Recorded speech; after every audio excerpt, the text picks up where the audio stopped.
Standing in the familiar field of wind-blown grass, Tyler watched the firelight from the top of the hill. Over the rustling of the trees came the strumming of guitar, banjo, muffled words. No place like home, he told himself, and strode through the wildflowers towards the cabin where he'd been born. The wind brought the smell of the fire to him, and he hoped it would wash the smell of the dead from him. As he neared the old woodshed that marked the start of his family's land, the wind carried something new to him. A woman's muffled sobs. His eyes pierced the shadow of the dangerously leaning shed with the leaky tin roof, and captured the frame of a large woman huddled on a tree stump. Each sob wrenched her shoulders, until they froze, and her head swung in his direction. Who in the blue blazes?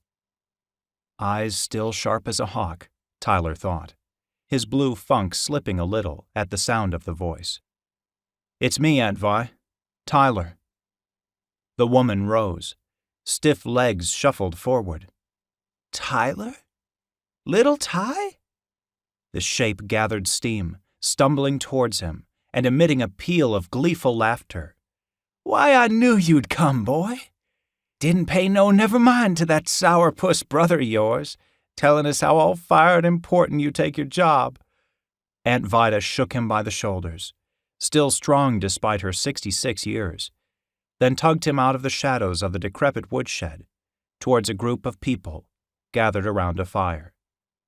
Look what I found sniffing around out back. The music of guitars and banjos jarred to a halt, and the remnants of the Brown clan turned as one at Aunt Vida's roar. A dog barked and leapt around Tyler and his aunt as they approached. Blue. Tyler greeted the dog silently, grateful for the excuse to look away as his uncle and his two older, unmarried cousins watched with frowning faces as Vida dragged her long-favored nephew into the flickering light.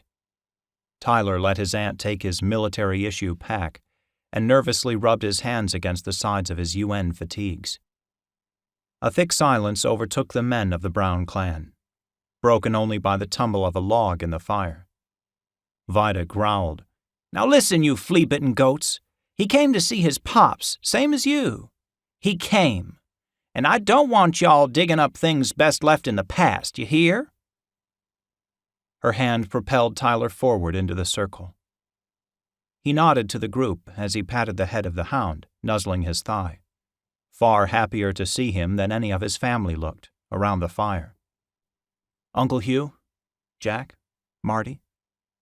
Somber nods all around. The fire burnt itself down some more. Its heat licked at Tyler's side, but he didn't move. Jack kept his eyes on the ground, and Marty waited on his father's worn granite scowl. The wooden looks and Vida's tears suddenly put a frightening thought into Tyler's head. Was he too late? Is he... Tyler started to say, but he couldn't finish. Uncle Hugh grunted.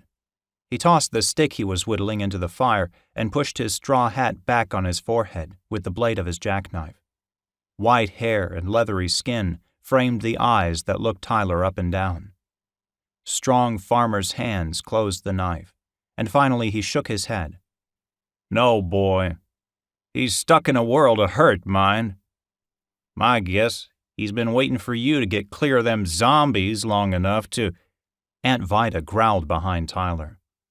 Uncle Hugh glared at her, but whatever he saw on his sister's face trumped his anger.